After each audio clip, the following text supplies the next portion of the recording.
To Sports with M. I'm your host, M, and today we're joined by a very special guest. Please introduce yourself. Hi, I'm Alfie Davis. I'm 17 years old and I race Ginetta GT Pro. Oh, GT Pro, that's really exciting. Do you have a really busy season ahead? Pretty busy season. There's 6 rounds, two of which were Donington, one at Silverstone, which should be pretty interesting. Um, so yeah, it should be a pretty big season, especially first time in like GT cars as well. Second season in cars, first season in GT cars.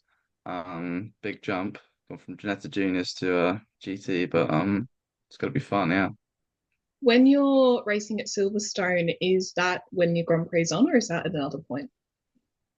Oh, I'll just drop down. So when I'm racing at Silverstone, that's with British GT. It'll probably be the Silverstone 500, I think. But I'm not quite sure actually. But it'll be with British GT. That's very exciting. So, because you're going to be at Silverstone, are you pretty much, will you be in like the pit areas there, or will it be separate? Like, when is Silverstone pretty much for you this year? Yeah, so we'll be in awnings in the back, but depends.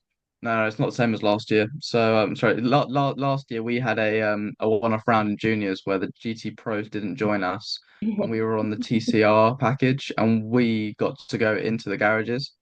Because I remember some of my mates were on the other package and they were still in the awnings out of the back, and we'd just come up for one round, and for some reason we were in the garages. But no, if British GT are there, we won't be in the garages this time. So we'll be in the awnings, which will still be absolutely amazing. So Yeah. yeah, that'd be great.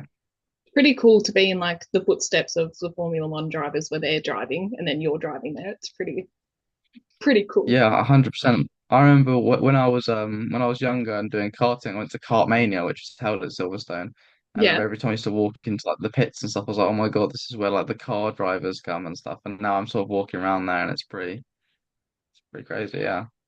Like this is where Lewis Hamilton was. Yeah. Yeah, exactly. Yeah, yeah. I remember I'd watch the F1 like the day before, and then I remember go to Kartmania and be like, wow. That's so cool. Like we here in Australia, we have obviously the Girls Grand Prix in Melbourne. But yeah, we can go and like drive along the track and everyone's like, oh my God. Pretty similar. Yeah. So Exactly, yeah, it's crazy. can you tell us about your journey so far in motorsport and how you ended up racing?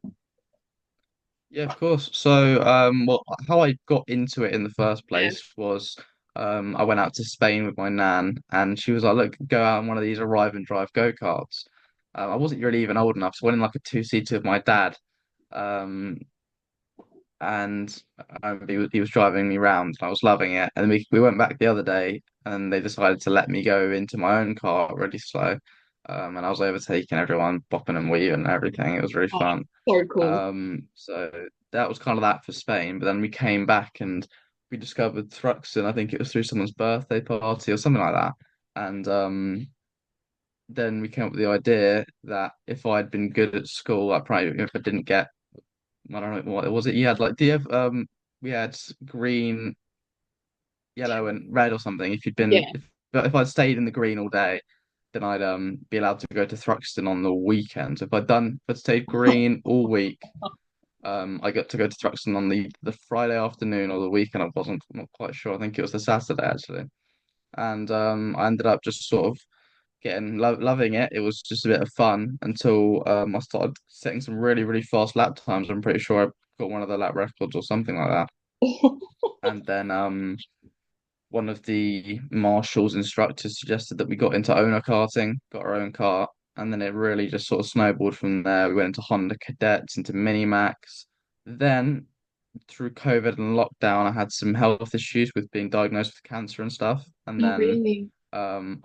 after that, we came back on track, went to Junior Max, Senior Max, sort of did all the karting ranks, and saw the Janetta Junior Scholarship.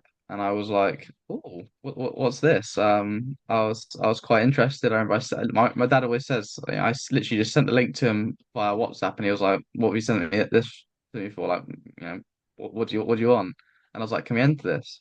He was like, I guess let's have a chat when we get home. We had a big chat about what it is, where if I want to actually take my racing career, further than karting, and I thought, yeah, let's go for it. And yeah, we went to the scholarship.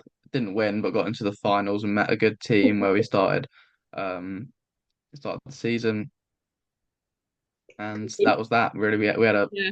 a really strong start to the Jester Junior season. A few issues throughout the season, which led to me actually then halfway, well, not halfway through, I'd say nearer to the end, I stopped doing Jester Juniors and did a GT Pro test. And that was when I was like, wow, yeah, this really, really is for me. Um, was definitely very fast. And so then we did a guest round where I got the trophy up here. Where is it? Yeah, I won in my category twice. I came third in the pro, um, and second in the last one, something like that. So that was really good. And that kind of leads to where I am now. Where you are Kind of now. gets me here. Yeah, That's exactly. Yeah. a So it's a long journey. So how old yeah. were you when you first Sorry. got into a car? Well, how old were you again when you first got into a car? Ooh, I would have been 11. Yeah, 11.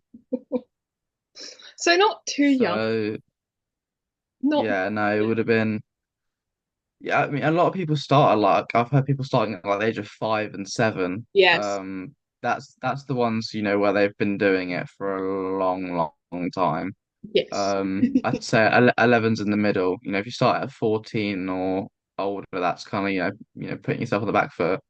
11, I'd say the decent starting point, definitely. Yeah. Yeah, it's pretty good. Like you're at the right age where you can actually understand it. Where I feel like if you were younger, you'd be a bit like, what am I doing? Pretty much like, Yeah, and how am I I supposed think to drive? one of yeah, no, 100%. And one of the things I notice with people that start like under 11 is they kind of, I think they find out they don't really know what they want to do. It's definitely a hobby at that point. And when it goes any further than that, sometimes they lose the passion for it. Yeah. It's really interesting. I remember what was it? There was a few carters, but and because they started so young, they were so good at it. But then they got to like senior max, and they were just absolutely like they do so well like in Hondas and all of that. And they just go off one day and decide that they wanted to like be a plumber or do knitting, and it was just like yeah, it's just because Yeah. it wasn't their passion. Wasn't for them. Um, yeah, exactly. Because they sort of got into it so early that by the time they'd got good, they realized it wasn't really for them. Whereas I think if you start a bit later, you know it's for you. You've got more Yeah. Did idea of what you you want to be when you're older. You know, Yeah.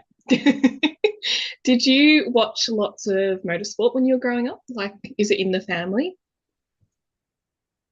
yeah, F1's always been um sort of a big watch for us as a family. We always watch when it was on, especially when it was like back when Hamilton was just dominating. Um, yeah, we'd always watch, but um. Yeah, it's one of those. It wasn't actually particularly predominant. Like it wasn't. My dad wasn't a racing driver. He wasn't awfully. He loves his cars. Again, he's a planes, trains, and automobiles kind of guy, but nothing Yeah. particularly too much to cars. He'd be just as happy sitting watching trains go round as he would Yeah. cars, or watching planes. But so that helps, I guess, the mechanical bloodstream sort of part. But I guess I was the one that really sort of set off the whole racing GT sort of thing. Definitely, I was the start of that. But yeah. I mean, we all, like, even for me, we always watched the Formula One, but I've kind of been the one to be like, actually, I really enjoy watching racing and getting to know people. But no, it seems to be that way these days. It's actually the kids that are like, this is great. Yeah, 100%. I think because social media shows off more. I think it's not that people don't. Who was it that said to me? It was the founder of the Racing Line app. He said, it's not that people don't like it; it's the people don't know it exists. Like for example, the Janetta Junior stream, it gets like 250 views or something, and completely underrated. But Yeah, it's not because people don't want to watch it; it's because they don't know it exists. exactly. And I think a lot more people know stuff exists now because of social media. Therefore they can find their niche.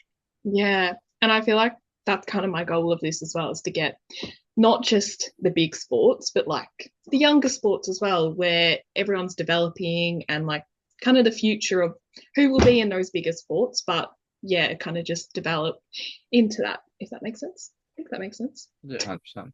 Yeah. So you mentioned your career so far. What's been the most challenging part for you?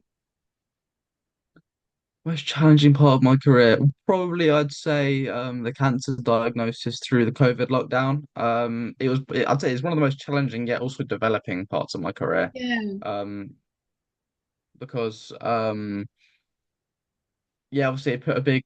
It was through one of the years which probably would have been one of my most like achievement heavy years. I was going into the British. The first time I was going to go to a British level, I was going to go to the British Minimax Yeah. Championship.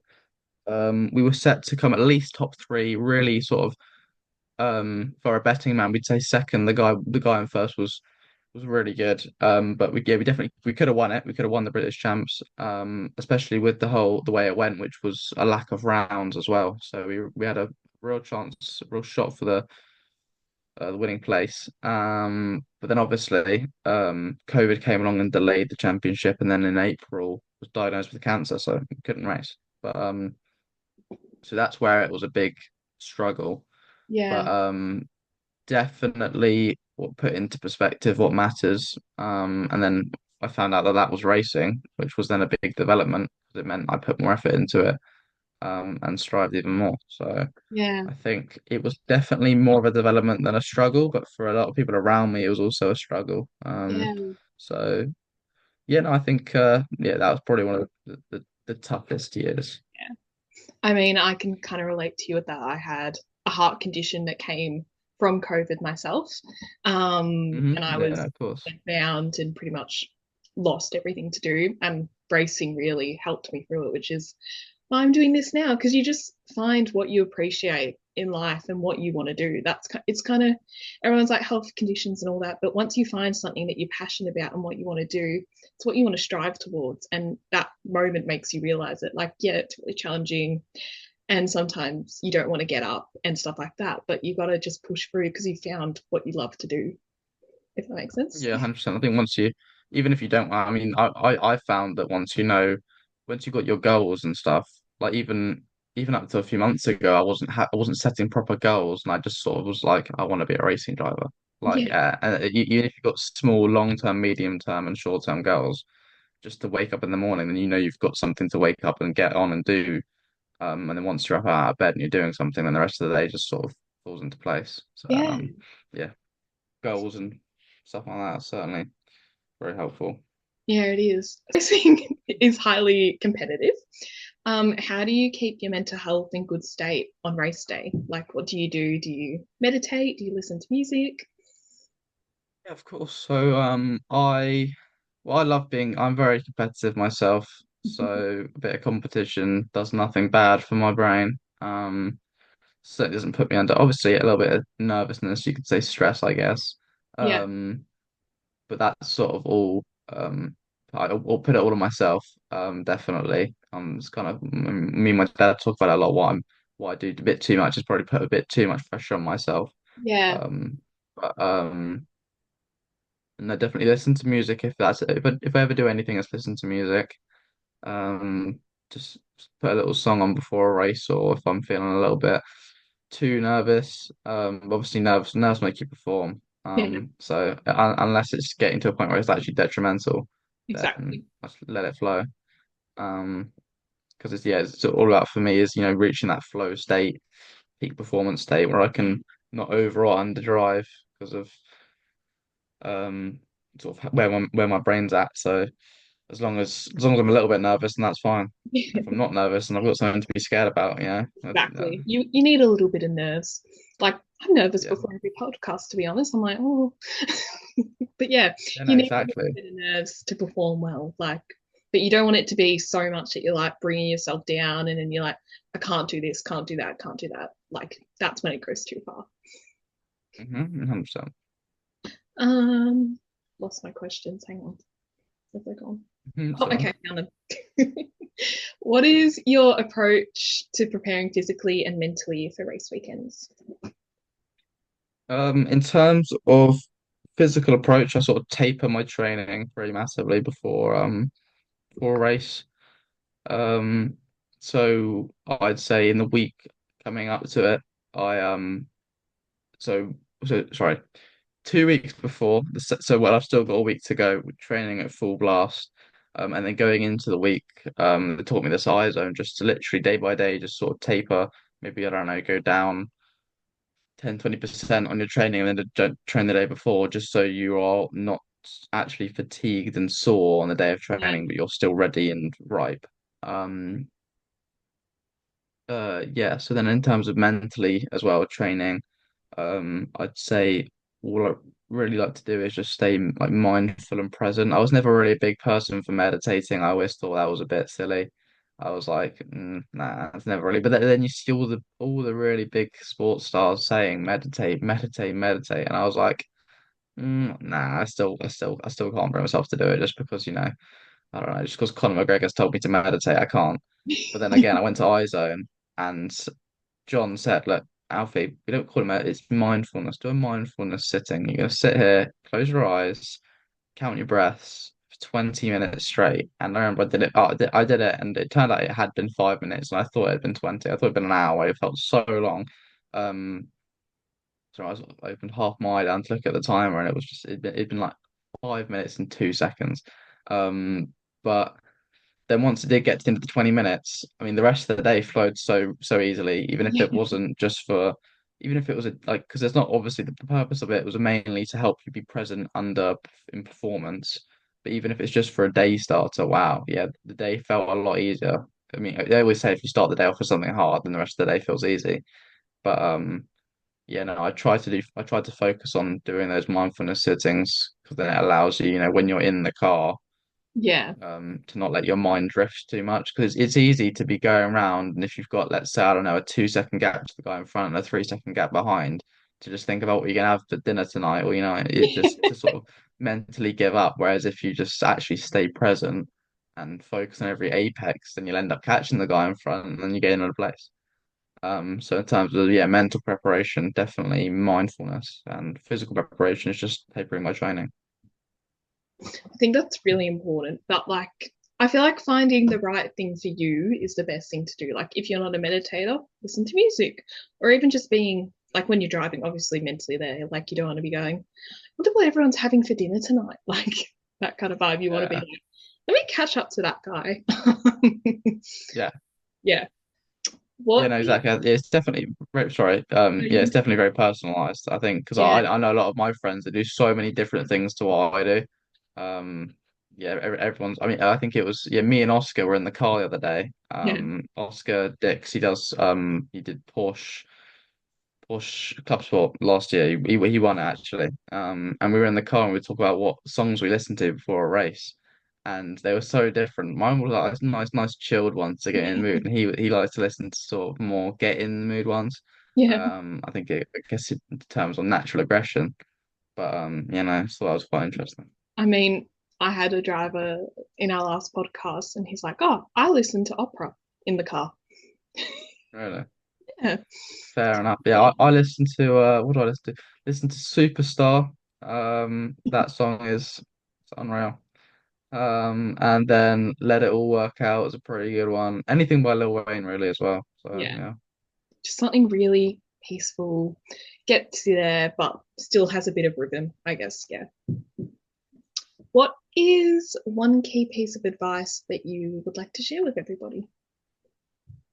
Piece of advice. Oh, I did have one written down for this on my Word document because I'd completely forgotten it. Should You we can actually make see if I it can pull that or up real quick? see if you can find it. Let's see if I can find it because I've got bits of advice everywhere, but I need to know. Here we go. Here it are. How lucky is that? We found it. Um, oh, where are we at? Here we go. What's one key? So, oh yes, analyzation. Right, so this is for racing drivers, I guess, or Yeah. people starting racing. I mean, if I'd done this before, I think I'd be an F1 world champion right now. Obviously not, but I'd certainly be a hell of a lot better. Is like purposeful training. Again, taught this at iZone. Is just I used to do it. Too many people do it. Is you go out there for a session, you just drive around in circles hoping to get better. It's just unfortunately it's not how it works. You have to go out there, you have to analyze your session, do noting. So you after every corner, you note on how good that corner was. Did you underdrive? Did you overdrive? you go too hard into it, too slow into it, um, all of that sort of stuff. And especially in karting as well, I think there's a lot of karting mentality. I remember I used to just sort of used to go out at the back of the grid and overtake everyone just to feel really good and feel really fast on a practice session. And it's just like actually, I wish I'd gone out next to the fastest guy and just learned and got faster. Because then when I am starting at the back of the grid on my third heat, then I can just absolutely fly through. Yeah.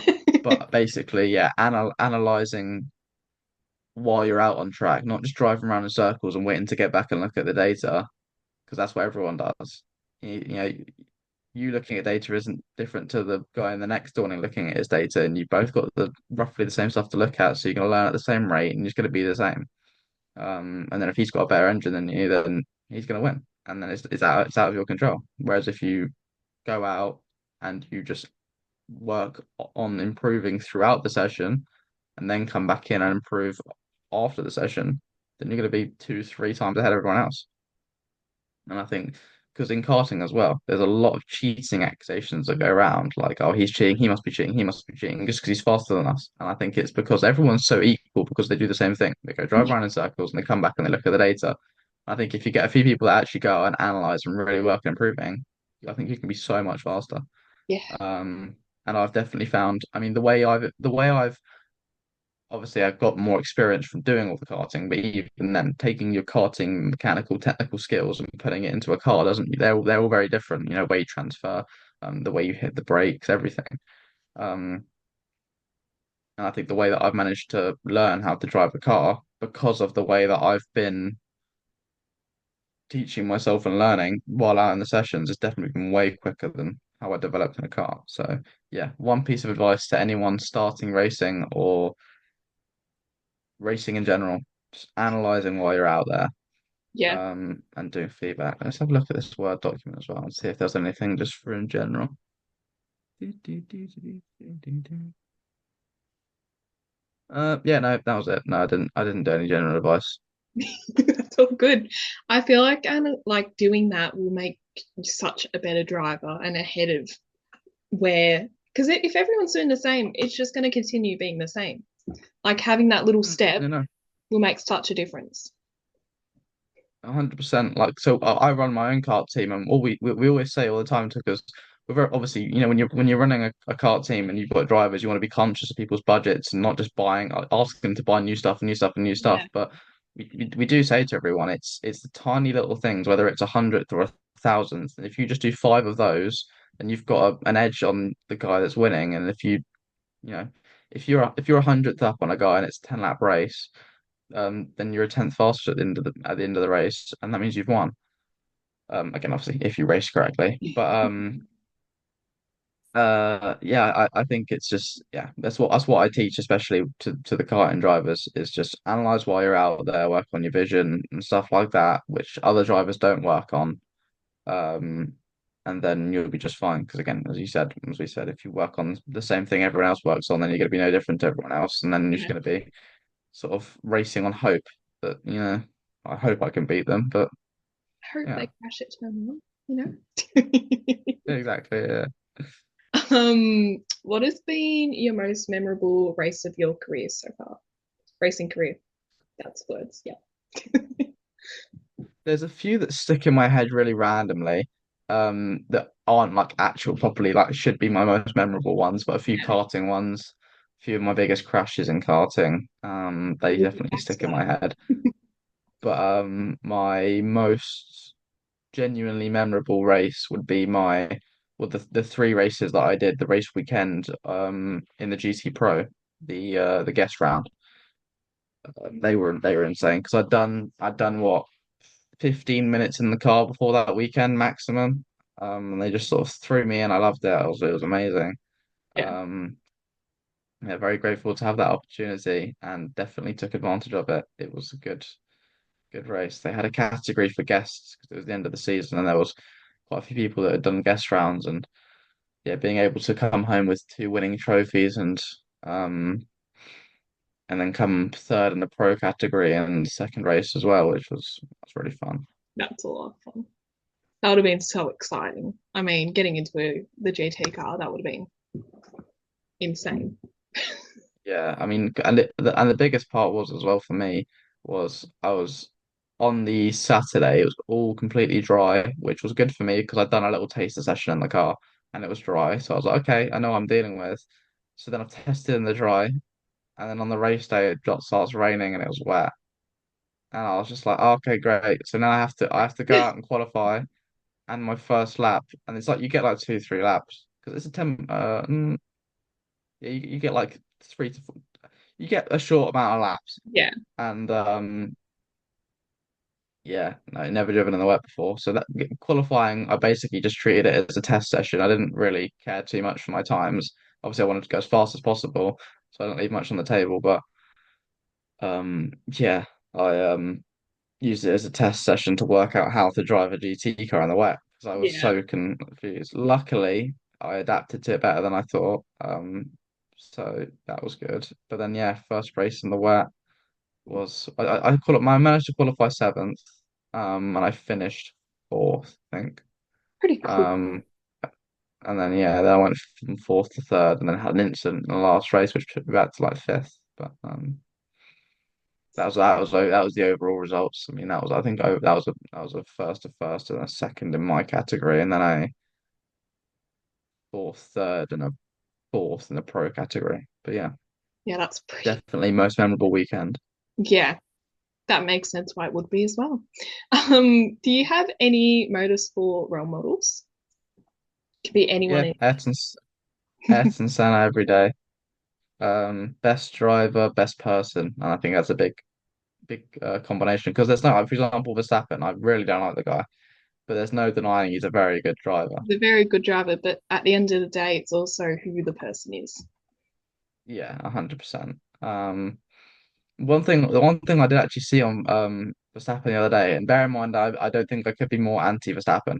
I really don't like the guy. But what really Lost changed my obsession. perspective to the, I just, I now only just slightly dislike him because his dad said something. What was it? He said he was really proud of his son actually because at least he wasn't pretending to be someone he's not. At least and I thought, you know what, that's quite fair enough because a lot of these drivers they're putting on a real big media face, and I get it has to be done, but at least Verstappen is openly who he is. Obviously, I don't use Especially the with the words to describe. Yeah, internet. he's a bit of a character, but Yeah, certainly not one that I don't like his character. I don't like his views, but at least he's open, yeah, which is I can respect that. yeah. I mean, I But what I love, was saying with yeah, oh, sorry, continue. Oh, I love Daniel Ricciardo, so I'm very like, yeah. yes, yes, no, that's great. Yeah, yeah. Yeah. Well, yeah, the reason I love Ayrton Senna is because obviously amazing driver. The way he drove was really raw and pure, as it would have had to been in those cars back then. But Yeah, especially I remember what was there's little ways he used to race. There's loads of little things, but the big one that stood out to me was when that driver had a crash and he was unconscious and full throttle. So obviously the car would have blown up and exploded with him in it. But Ayrton Senna decided to pull up on the side of the track, get out and pull him out of the car, or turn the engine off, both, I think. Um, and yeah, literally ruined his own race and risked it. Because I remember there's a video of him literally like it was really funny. He was like tiptoeing across the track because he was scared to get hit by cars. Um, yeah, like a that little video is great. fairy. I'll find that one day. But yeah, no, definitely that's the best example of why I think he's no, not I think he's why he is my Why he biggest role is, model in yeah. racing. And I feel like most drivers really respect him as well. Yeah, 100%. I think him and Michael Schumacher seem to be the two that people like, but Michael Schumacher was a bit too methodical for me. He was a bit too much of a mathematic driver. You have like two types of drivers: the raw ones and the mathematic ones. Yeah, No one's better than the other, I guess. Obviously, I prefer to drive through the seat of my pants and through feeling, but other yeah, people like to, you know, work stuff out and have a set. This. I drive by look, feel, and I think that personally um has better benefits. But yeah. and I respect it more obviously than knowing that he's more like me in the way that I drive. Yeah, I Yeah, definitely. think that's really nice. I mean, not on the grid anymore, but we all still love him. Yeah, 100%. um, how do you balance your life with obviously racing demands? Do you have like friends, all that kind of like how do you balance dealing with all that? Not dealing with, but you know what I mean. Handling. Yeah, no, 100%. Yeah, so I obviously have a nice social life. I have my friends from secondary school, friends at college. So my college, I go to the Motorsport UK Academy College. Um, so there's what 16 of us got picked. They get picked a year, and we go there 2 weeks on, 2 weeks off. So it means that we've got time to train, test everything. It's a nice, really settled course Yeah. up in Loughborough. So we get to go to Loughborough and stay in our accommodation. It's basically like skipping to uni. It's really fun. It's really good for all of us to sort of stay together. Yeah. So that's sort of racing demands. And my friends know what I'm doing. They know that I have to train and work and test. So it's fine. Actually, here we go. I've got a picture of a few of us up here. Actually, this was Oh, we went out in suits. We went out in suits for my friend Raoul's birthday. oh We treated him to a meal. my god. That's that's most of us in suits, I'm pretty sure. That's so Um, cute. but yeah, actually, I'm pretty sure I'm taking Ruben and Rao. Shout out to them. I'm Yeah. taking them to the cinema. I think actually sometime this Oh, weekend maybe. But exciting. What are you gonna go see? that's what I'm wondering. Like, 'cause I text them. I haven't been able to see them in so long, and they're like, Alfie, what are you doing? Where are you? And I was like, look, sorry lads, I'll take you out to the cinema. And we've all sort of agreed we're going to the cinema. But you don't know what Um, you see. but I don't know what we're watching. We might just sort of turn up and have some pick and Hopefully mix. that's But yeah, we might just sort of watch the Ben and Jerry's Machine. But I'm not sure. Um, oh, there was a question. What was I answering? Yes, demands of social life, and racing. So yeah, definitely like to spend a lot of time with my friends when I'm not training and yeah. doing other stuff. And simulator training is what I guess that's not really a social demand, but just I like to sit on the sim. So Yeah. yeah, I mean I try to, but I'm not a uh, great driver. That's why I'm not racing driver. yeah. I mean that's fair enough. But who doesn't love to? I mean, what was I doing last night? Oh yeah, I was comparing all of the GT3s going around Bathurst. Um, that was really fun. I was just what did I do? The Ferrari, the Porsche, the McLaren, and the Corvette. That was fun. If you could race for any team, who would it be? Any team. Mm, yeah, that's difficult. That's difficult. Um, mm, You can combine if you want. We can go for two. well, the team I'm racing with right now Yeah. are an awesome team. And I think we're gonna have an amazing year. Yeah. That sounds very much like a media answer, the who one I'm doing right now. But I guess if we're gonna go for a hypothetical, like, let's say F1 team, I'd pick Yeah. an F1 team. I'd have to go with Mercedes, I guess. Ooh, okay. I've always, I mean, right now I probably wouldn't win with Mercedes. But I'm not really a big Red Bull fan. No. Um, Not Williams? hmm. I've never had. I mean, I've so because I've always liked Mercedes. I've never looked anywhere else really.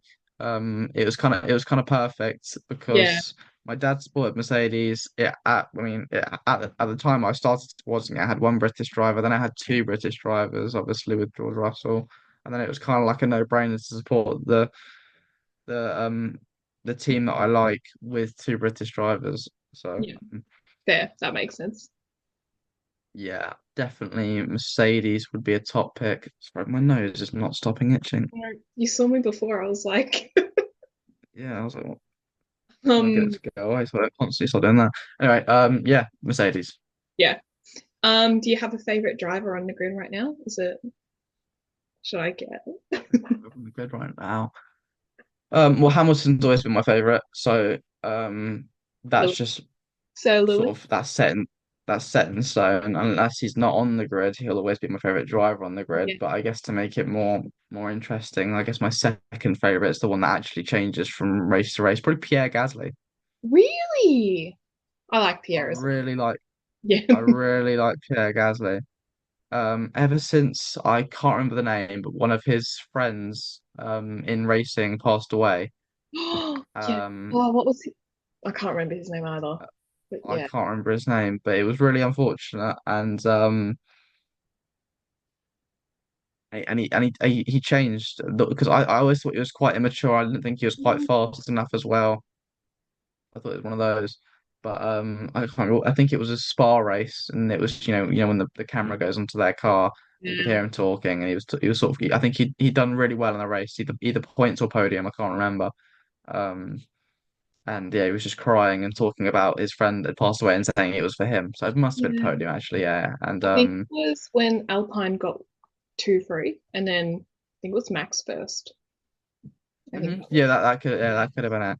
And yeah, no, I just my perspective on it completely changed. I remember literally me and my dad on the sofa downstairs were watching it, and because we both were a little bit like, oh, Yeah. him. And then we were like, oh wow, he's because I remember throughout the whole race we were watching him because a lot of it was his onboard footage because he was out of place,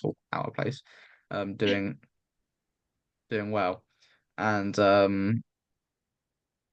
yeah, we were both a little bit looking at each other like, what's happening here? Maybe we were wrong about this guy. He's doing quite well.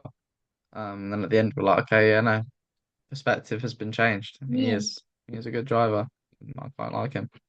My biggest thing is with the drivers is if they're a good person and a good driver. That's who I like. Yeah, 100%. That's why I can't like Max because I don't, in my opinion, he's not my sort of person to be Yeah. politically Like correct. it's not who you'd go get a drink Um, with, like a coffee or yeah. yeah, yeah. Don't think me and him would be getting a cup of tea anytime soon. But in Hamilton, I'd happily go for a cup of tea with Have you him. go for Yeah, a coffee? Yeah. yeah, exactly. Yeah, any day.